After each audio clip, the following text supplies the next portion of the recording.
Cục đặng hai món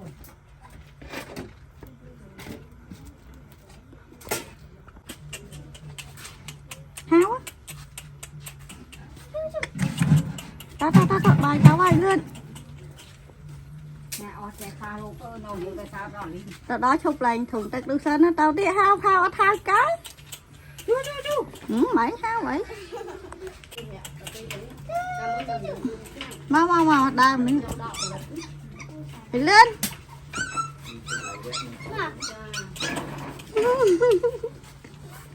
chụp chân tao hao cái tao nó này chán á đạn hai mà trơn mà đạn mà đông mà trơn mà hay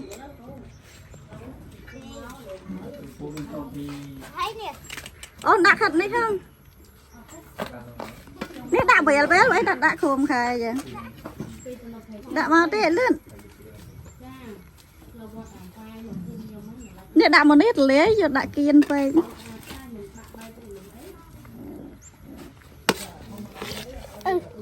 cục à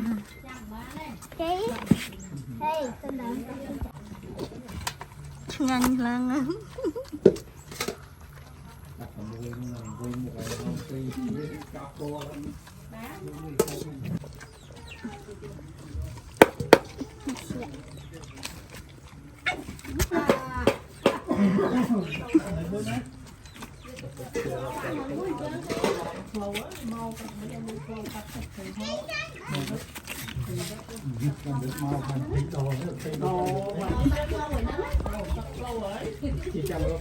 em ơi được cái suy vai không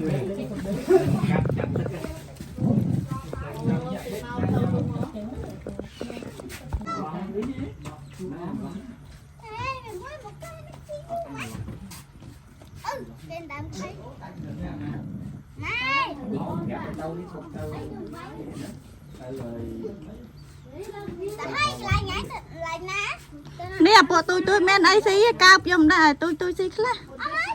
nó đâu lại thấy chờ nói thì chết o thằng bị chụp xí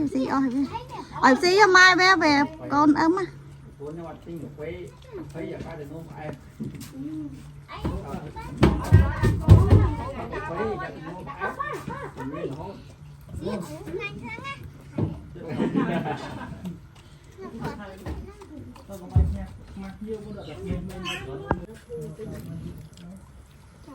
ta thấy sàn đó ta hỏi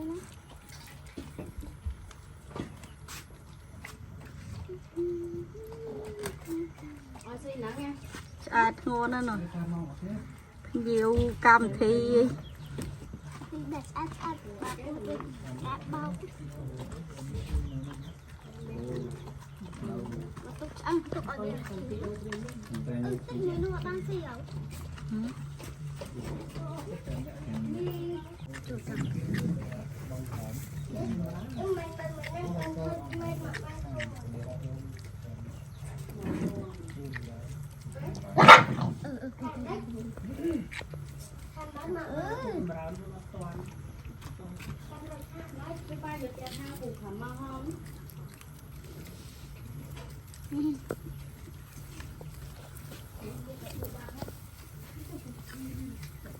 taxi bằng anh lên mua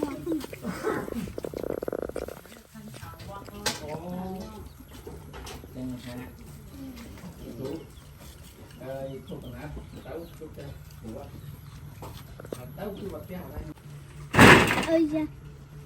cái nó